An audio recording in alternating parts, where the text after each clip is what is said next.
Kejadian bab 19 ayat 15-29. Ketika fajar telah menyingsing, kedua malaikat itu mendesak Lot supaya bersegera.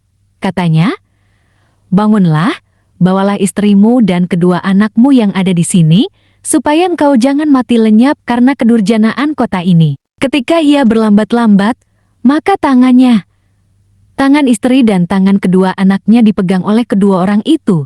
Sebab Tuhan hendak mengasihani dia, lalu kedua orang itu menuntunnya keluar kota dan melepaskannya di sana.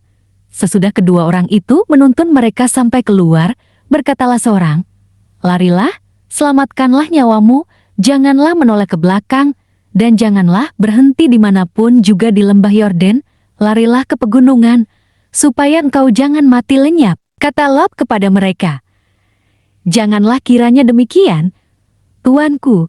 Sungguhlah hambamu ini telah dikaruniai belas kasihan di hadapanmu, dan tuanku telah berbuat kemurahan besar kepadaku dengan memelihara hidupku. Tetapi jika aku harus lari ke pegunungan, pastilah aku akan tersusul oleh bencana itu, sehingga matilah aku. Sungguhlah kota yang di sana itu cukup dekat kiranya untuk lari ke sana. Kota itu kecil, izinkanlah kiranya aku lari ke sana. Bukankah kota itu kecil? Jika demikian, nyawaku akan terpelihara." Sahut malaikat itu kepadanya, "Baiklah, dalam hal ini pun permintaanmu akan kuterima dengan baik, yakni kota yang telah kau sebut itu tidak akan kutunggang balikan. Cepatlah, larilah ke sana, sebab aku tidak dapat berbuat apa-apa sebelum kau sampai ke sana."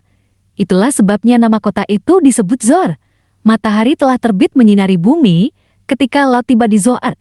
Kemudian Tuhan menurunkan hujan belerang dan api atas Sodom dan Gomora, berasal dari Tuhan, dari langit, dan ditunggang balikannya lah kota-kota itu dan lembah Yordan dan semua penduduk kota-kota serta tumbuh-tumbuhan di tanah. Tetapi istri Lot yang berjalan mengikutnya menoleh ke belakang, lalu menjadi tiang garam.